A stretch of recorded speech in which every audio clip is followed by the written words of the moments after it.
Kalau saya nih ya, kalau saya memang dari dulu itu belajar ya. Kalau belajar di kampusnya itu memang di masa saya nggak ada masalah pandemi ya. Iya. Nah kalau kami itu masih belajarnya itu tatap muka, ada di ruangan. Jadi belajar seperti normalnya biasa. Tapi nih ya, kalau ilmu yang didapatkan itu nggak semuanya dapat dari kampus. Jadi saya itu lebih sering dulu itu belajarnya dengan beberapa tokoh yang kita bisa lihat di virtual. Seperti misalnya kalau saya itu di ekonomi syariah. Iya. Saya itu sering belajar dengan bukan sering belajar dengan, tapi sering mendengarkan ceramah ataupun didikan dari Adi Warman Karim lewat beberapa virtual ya kan ya. Terus juga melihat Safi Antonio, Oni Sahroni dan beberapa tokoh-tokoh lainnya, karena ya gimana kalau yang kita cuman tunggu dari dosennya aja ya nggak bakalan dapat banyak, cuman dapat mentok di situ aja. Kadang juga dosen ngejelasin nggak penuh dengan sesuai yang kita harapin. Karena gimana ya, metode belajar mahasiswa-mahasiswa sekarang itu juga yang saya rasain ya. Lu dikasih silabus, dikasih judul, lu buatin makalah, presentasi di depan, makalahnya ini belum tentu bisa dipertanggungjawabin sama si mahasiswa. Iya.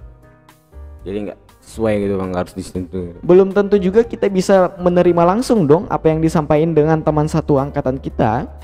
Karena banyak mahasiswa yang sekarang yang cuman copy paste dari beberapa blog. Ya bang. Nah itu dia yang saya lihat. Nah kalau saya nih ya menanggapin dengan belajar online seperti ini, belajar dari daring, harus bisa dong saling memahami antara si pengajar dan yang diajar. Dan Betul, juga soal ilmu yang didapatin ya berikanlah panduan kepada mahasiswa-mahasiswanya. Apa aja yang harus mereka baca, apa aja yang harus mereka pelajarin. Jangan hanya cuap-cuap aja, gitu kan ya. Semakin banyak mengikuti kelas-kelas online, Google Meet itu akan semakin bagus sepertinya. Gitu dia sih kalau saya. Nah motivasi belajarnya nih harusnya datang dari mahasiswa. Nah kita ini harus belajar lebih aktif lagi, harus memiliki upaya yang lebih daripada mahasiswa yang belajarnya ya sebelum terkena pandemi COVID dong. Karena yang setelah masalah kena pandemi ini ya mahasiswanya itu harus belajar lebih giat, karena ya belajarnya dari Google Meet ataupun Zoom seperti itu kan ya. Nah kalau saya itu semua kembali kepada mahasiswanya. Kalau dia emang ligat, cekatan, cermat, cerdas, aktif, nggak bakalan dapat ataupun nggak bakalan mendapatkan masalah yang lebih besar. Kalau menurut saya loh ya, kalau itu datang dari dia, selama dia masih banyak bersahabat dengan buku, itu semua bisa loh, insya Allah aman dah, kayak gitu kan. Ya itu sih kalau dari saya sih Mael. Ya betul. Itu saran yang legit memang ya. Nah makanya itu sampai sekarang saya di belakang saya masih ada banyak buku kan ya. Nah karena kita itu ya bagaimanapun nggak boleh berhenti belajar. Kalaupun kita ini sudah selesai apapun ceritanya ya kita belajar ya tetap harus belajar, ilmu ya harus tetap dikejar. Oke, mantap. Nggak ada habisnya kan ya. Nah gitu sih. Nah gimana Mael? Kalau kamu sendiri merasa hal yang seperti itu sangat mengganggu bagi kamu, dengan belajar yang patah-patah sangat mengganggu bagi kamu, inovasi apa yang kamu buat untuk tetap survive, bertahan dan mendapatkan ilmu dari pembelajaran online ataupun pembelajaran daring yang ada saat ini? Pribadi nih bang. Oke. Jadi mengenai daring gini bang, tak bisa dipungkiri harus dilalui ya bang kan. Ya harus mau tidak mau dong. Ya untuk motivasi yang sudah dilakuin sih, mencari perihal-perihal apa yang dosen diajarkan waktu pas masuk gitu. Jadi saya pribadi jadi nyarinya gitu dari referensi buku aja, bukan dari selamanya dari dosen itu bang. Jadi harus lebih fight lagi untuk nyari ilmu itu bang. Walaupun terbatas oleh pandemi gini bang ya, itu bukan jadi masalah jadinya. Bukan masalah besar dong. Ya, pasti bang. Jadi Mael suka membaca nih. Ya, kalau masalah membaca bang nggak bisa dikatakan hobi sih. Tapi kalau ada waktu luang nggak masih aja gitu. Jadi mata kuliah apa sebenarnya yang paling berat Mael rasain untuk menyerapnya selama ada masalah pandemi ini? Yang susah nyerapnya bang, ya pasti bang mengenai Kita bang masih sama-sama jurusan kita bang. Ekonomi iya masih juga. Di ekonomi juga mailnya. Iya. Jadi masalah yang dirasain sih pasti mengenai menghitung statistik. Itu pasti sulit untuk dimasukkan ke otak sendiri. Oke, karena orang-orang juga banyak ya, kemampuan menangkapnya itu berbeda-beda. Kita nggak bisa salahin. Ya bukan berarti kita lemah dalam menghitung, itu bukan berarti bang kita bodoh gitu bang kan? Enggak dong, siapa yang bilang? Jadi kita keahlian kita bukan dari sana. Jadi orang itu ngejudge kalau orang yang tidak pandai menghitung itu pasti orang yang bodoh gitu bang. Saya nggak setuju dengan itu. Iya. Kalau ada mengatakan orang-orang yang tidak cekatan dalam berhitung adalah orang yang bodoh, saya nggak setuju loh. Iya bang, sama. Karena gini, orang-orang itu juga terbagi kan ya. Ada orang yang jago di bidang eksakta, ada yang tidak. Ya udah, mungkin dia jagonya di bidang bahasa, mungkin dia jagonya di bidang seni. Kenapa kita harus salahin? Nah, Albert Einstein juga bilang kita ini nggak boleh menjustifikasi kemampuan seekor ikan untuk mendaki ataupun memanjat sebuah pohon, karena bakalan seumur hidup dia nggak bakalan bisa, dan dia tuh akan merasa bodoh. Ikannya itu bakalan merasa bodoh. Tapi coba aja disuruh berenang, pasti dia jagonya kok. Nah makanya itu ya, istilah don't judge the book by its cover itu sangat berlaku ya, betul. Nah makanya kalau Mailnya merasa sulit untuk mendapatkan ilmu statistik ataupun berhitung melewati daring, emangnya dosennya ngajarnya seperti apa rupanya sehingga sulit? Ya kalau masalah belajarnya sih bang, seperti daring biasa bang. Ya jadi kalau mengenai ilmu statistik itu menurut saya nggak sesuai dalam daring ini pastinya. Ketidaksesuaiannya? Ya, ketidaksesuaiannya macam kita itu dilatih dalam menghitung itu bukan mengenai kayak di bahasa Indonesia bang kan, dipahami itu pasti ada harus latihan dan latihan. Jadi dengan latihan kita pasti dapat menghafal atau memahami bahwasanya 1 dikali 5 itu tetap 5 gitu. Oke. Kalau dalam mengenai bahasa Indonesia kan bang, bukan selamanya hal yang pasti itu adalah yang jawabannya benar gitu. Kayak dalam bahasa Indonesia pasti ada cari jawaban yang paling tepat gitu. Padahal itu semua tepat gitu bang kan. Tapi kita harus nyari yang paling tepat gitu. Oke. Jadi kendalanya Mail itu kesulitan untuk memahami secara langsung yang dijabarkan pengajarnya karena masalah berhitung gitu ya. Oh, iya. Jadi Mail merasa harus tetap melihat dulu dong caranya gitu, runtutannya kayak gitu ya. Iya. Nah kalau gitu saya punya saran nih buat dosen-dosen ataupun teman-teman, silahkan pakai Discord aja. Nah Discord itu aplikasi Mail. Jadi dosennya itu bisa share screen, terus ngajarnya langsung menunjukin ke kalian cara berhitungnya lewat papan tulis yang dipunyain. Nah, aplikasi Discord bisa dipakai untuk ya lebih murah daripada Zoom. Zoom itu makan kuota cukup besar. Nah, kalau di Discord ya kalian bisa belajarnya itu sambil ngeteks, typing, terus juga bisa langsung ngedengerin dosennya langsung, melihat dosennya juga secara langsung bisa. Dosennya ngomong langsung juga bisa. Open kamera juga bisa. Ada pertanyaan langsung diketik juga bisa. Nah, jadi ya saya saranin cuman bisa gitu ya.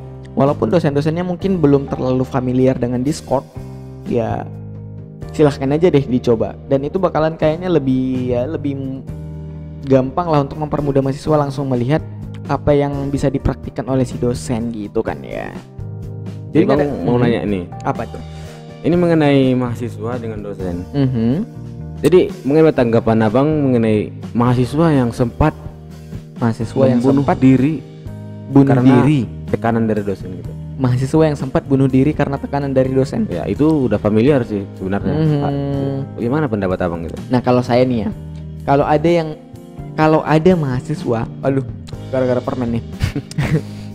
Nah kalau ada mahasiswa yang sampai bunuh diri karena tekanan dari dosen, itu cara mendidiknya yang kurang tepat. Gini loh Mail, sekarang ini kan mahasiswa itu rentangan umurnya itu kira-kira lahir dari tahun 98-an ke atas lah. 98, 99, 2000 sekian sampai sekarang ya untuk ukuran mahasiswa. Walaupun ada mungkin yang 96, 97 ya fine lah itu. Berarti sekarang itu rentangannya dari 95 ke atas gitu kan ya. Orang-orang yang dilahir di usia ini pada dasarnya sudah bukan generasi milenial lagi. sudah jatuhnya ke generasi Z. Dan cara belajar mereka ini jauh berbeda dengan anak-anak milenial kayak gitu. Cara belajar anak milenial mendekati kepada anak-anak milenial dan mendekati anak-anak generasi Z itu berbeda banget.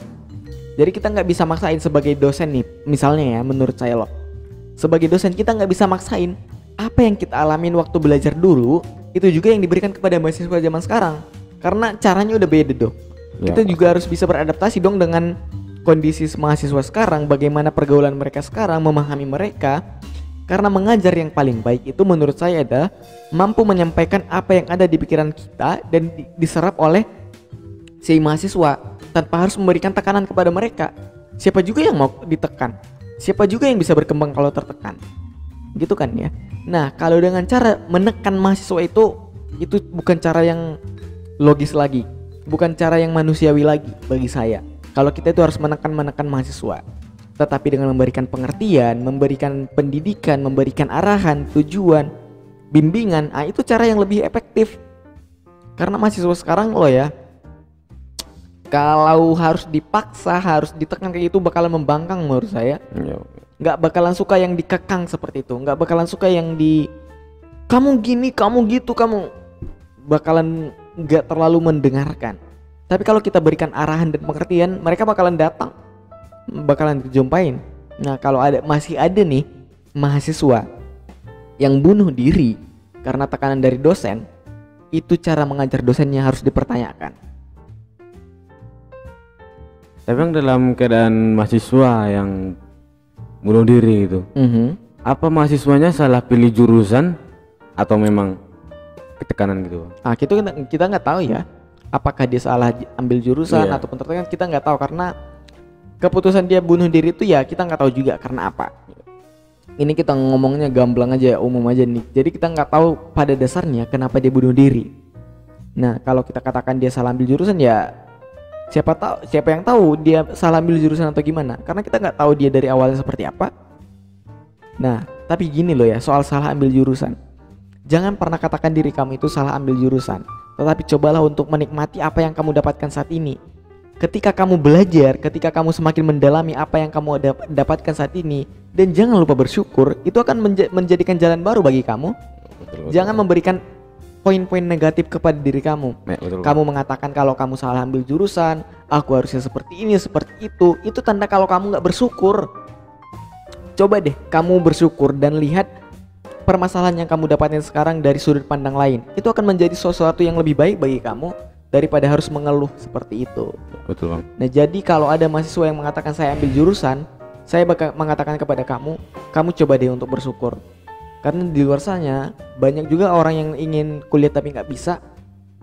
Kamu mengatakan kamu salah ambil jurusan, coba ubah pola pikir kamu. Jangan mengatakan kamu salah ambil jurusan, tetapi apa yang bisa ku dapatkan dari jurusan ini, andil apa yang bisa ku berikan, kayak gitu. Jadi jangan selalu menyalahkan diri sendiri. Berikanlah poin negatif kepada diri kamu, atmosfer negatif pada diri kamu, kamu bakalan buruk. Tapi kalau kamu berikan poin positif, atmosfer positif pada diri kamu, ya kamu bakalan maju, kamu bakalan berkembang, kayak gitu. Nah, itu dia sih kalau dari abang ya, soalan mahasiswa yang bunuh diri. Karena kamu sebut tadi salah ambil jurusan, itu rasanya mahasiswa yang itu bukan the real mahasiswa, orang yang bisa berkembang, beradaptasi dengan kondisi yang dihadapin saat ini. Ya pernah sih bang, saya ngerasain dalam kata salah ambil jurusan. Saya pernah ngejudge diri sendiri. Bahwasanya saya itu salah jurusan, bukan ini keahlian saya gitu bang. Tapi setelah mendalami, kalau memang diundur itu nggak bakal bisa ya bang kan? Waktu itu nggak bakal bisa diputar balik. Jadi saya mencari motivasi yang cocok buat keadaan ini gitu. Yang dimana bagaimanapun caranya kita harus nikmati gitu bang. Seperti kalau kita ngejar bisa lah bang ilustrasi gitu. Kalau kita ngejar kupu-kupu gitu, itu bakal membuat kita capek gitu bang. Cari kupu-kupu ke taman gitu. Tapi kita coba duduk di taman itu, coba nikmati kupu-kupu itu yang pasti itu akan mendapatkan keindahan yang melebihi apa yang kita kejar-kejar dari awalnya. Jadi itu membuat saya, ini sudah menjadi takdir buat saya bahwasanya saya memilih jurusan ini.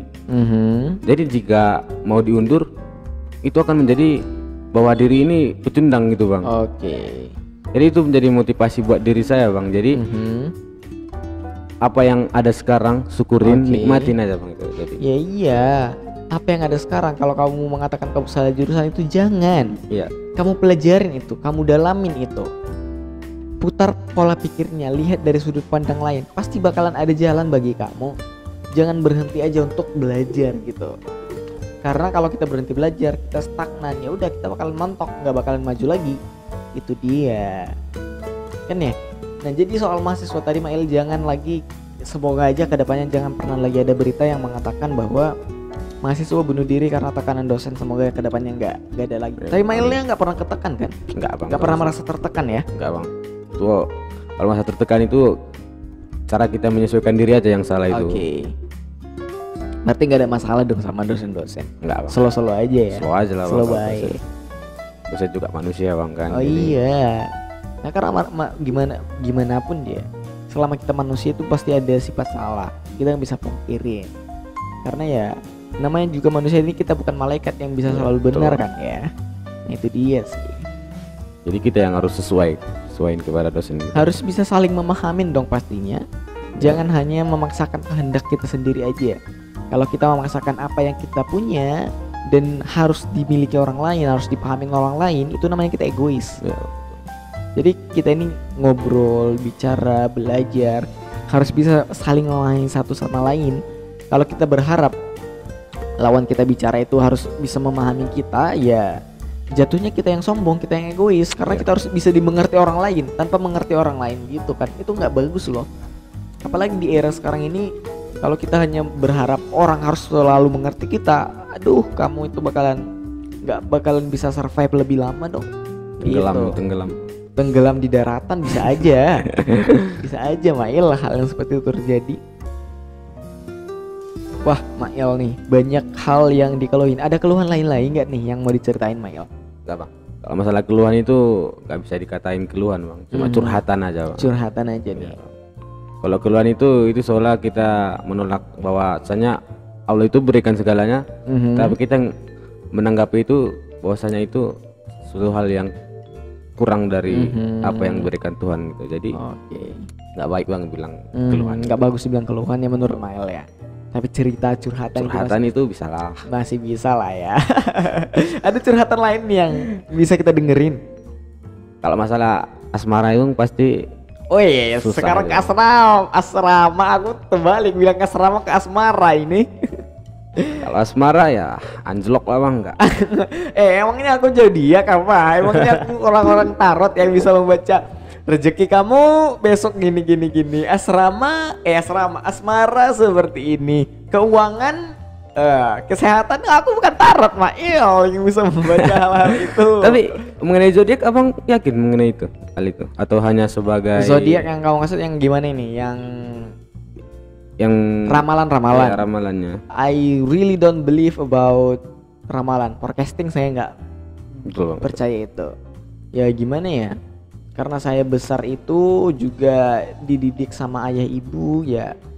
Untuk ramalan saya kurang percaya hal itu. Betul.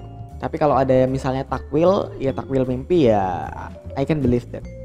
Karena takwil dan ramalan kan jauh beda ya. Makanya kalau ada orang mengatakan, saya kan kalau di secara zodiakan kayak gitu Cancer ya. Saya lahir itu 11 Juli. Nah 11 Juli itu jatuhnya kalau nggak salah kemarin itu Cancer. Nah kalau ada nih ramalan nih zodiak nih Cancer asrama lagi kan ya. Abang kangen ini nggak asrama kayaknya.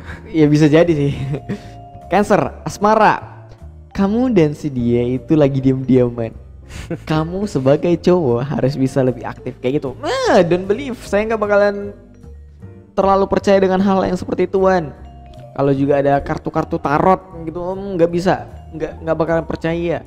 Karena itu ya gimana ya, saya orangnya itu nggak terlalu percaya dengan hal-hal yang mistik seperti itu. Bukan berarti saya nggak percaya hal goib loh, tetapi hal-hal yang seperti ituan, yang ramalan-ramalan, I don't really believe about that. I got it. Nah kalau Mail emangnya percaya?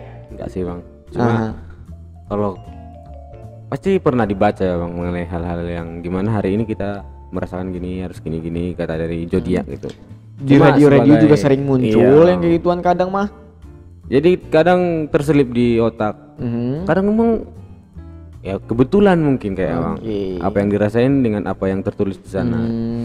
Jadi itu memaksa untuk yakin bahwasanya ramalan itu benar, padahal itu hanya kebetulan aja pastinya bang.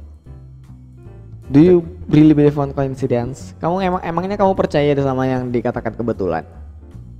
Enggak sih bang, segala hal itu pasti tidak ada yang secara kebetulan, pasti udah ditakdirin kan? Takdirnya, ya makanya kalau hal yang seperti itu kan ya terserah ya, kepada orang-orang di luar sana terserah. Kalau kamu percaya mengenai ramalan-ramalan, zodiak segala macam ya that's up to you lah, itu kamu. Tapi kalau kita sendiri ya harus punya stand dong, kita mau ngambil itu, mau percaya itu atau enggak ya balik ke kitanya kan ya. Kalau kamu dapat didikan yang tepat ataupun segala macam ya itu ya kamu bisa sekarang ambil sikap mengenai hal itu kan ya. Nah itu dia. Jadi ya soalan asmara ya, asmara bukan asrama nih. Soal asmara ada lagi nih yang mau diceritain Mael? Enggak. Ada mengenai asmara itu pasti enggak mau cerita ya? Enggak ada yang mau diceritain bang. Enggak ada yang mau diceritain. Soal si dia juga enggak ada yang mau diceritain. Vakum bang ini. Ada cerita lagi lain nggak nih yang bisa kita dengerin Mael? Ya mengenai asmara tadi kayaknya orang-orang sekarang itu berpikir bahwasanya mendalami asmara gitu, pacaran itu bang seperti hanya seolah itu legalitas gitu bang. Jadi mereka menganggap jika tidak berpacaran itu menjuat, jadi bahwasanya kita itu lemah. Jadi ngejudge gitu bahwasanya kita itu nggak sesuai orang-orang normal biasanya gitu.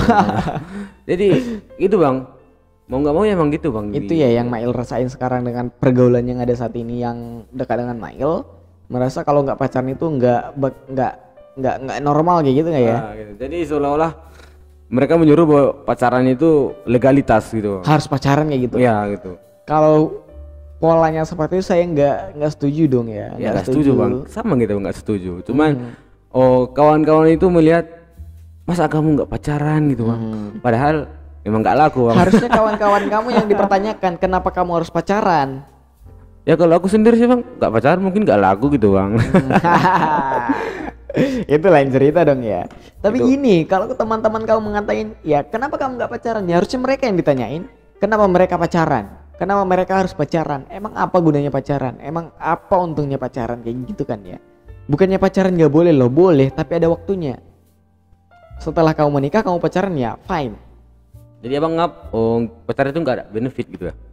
Kalau bagi saya ya, kalau yang dikatakan pacaran itu setelah waktunya tepat ada benefitnya dong.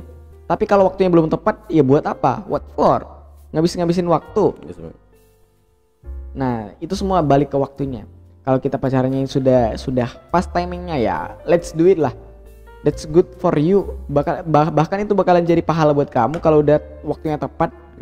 After married ya. Yes, tapi kalau belum married ya, kamu pergi ke sana kemari dengan cewek kamu ngelakuin banyak hal dan bisa aja menjerumuskan ke dosa ya, what for ya kan ya. Tapi kalau misal nih, ini kan lain cerita nih, kalau kamu cuma chattingan dengan perempuan ya, kamu minta pendapat atau segala macam ya, kamu mau cerita atau segala macam hanya sekedar tanpa banyak hal segala macam ya, fine aja sih menurut saya. Fine aja kalau cuma hal seperti itu udah ya itu hal yang lumrah gitu. Mungkin ada orang yang komunikasi dengan perempuan itu karena permasalahan sekolah, permasalahan kampus, organisasi, bisnis ya fine lah. That's all lah, selama ada batasan yang tepat ya kenapa harus tidak gitu kan ya. Nah, kalau mengenai itu kita wajar ya kita menyukai seorang gitu bang. Menyukai seseorang itu ya hal yang wajar dong. Kalau kamu laki-laki suka perempuan itu normal. Ya pasti bang. Tapi bukan berarti harus dimiliki dalam jangka waktu cepat gitu ya bang. Gak boleh gitu ya. Kalau memang sudah sanggup secara finansial, psikis dan psikologis harusnya iya. Ya pasti belum sanggup lah bang. Nah kalau sudah ya, kalau belum sanggup ya jangan dulu ya. Karena kan kalau kamu menikah juga itu kamu harus siap secara mental, kamu harus siap secara fisik, psikis kamu harus siap, secara finansial juga kamu harus siap. Kalau udah terpenuhi semua, dan kamu masih menunda-nunda, itu kamunya yang kurang tepat. Nah kalau kamu memang udah sanggup untuk itu semua, ya nikahin dong itu si gadis yang kamu suka.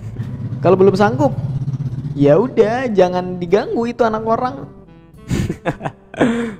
Bahaya banget. Iya itu anak orang men, kamu ganggu, kamu gombalin segala macam, kamu gangguin segala macam, emangnya kamu siapa buat apa gitu kan ya.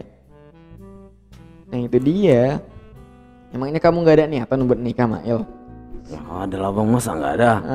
Cuman ya dari abang bilang tadi, siap finansial segala hal yang perlu nanti ke depannya. Kalau nggak siap nanti pasti nggak sesuai apa yang kita harapkan. Yang iming-imingnya gini, padahal finansialnya belum.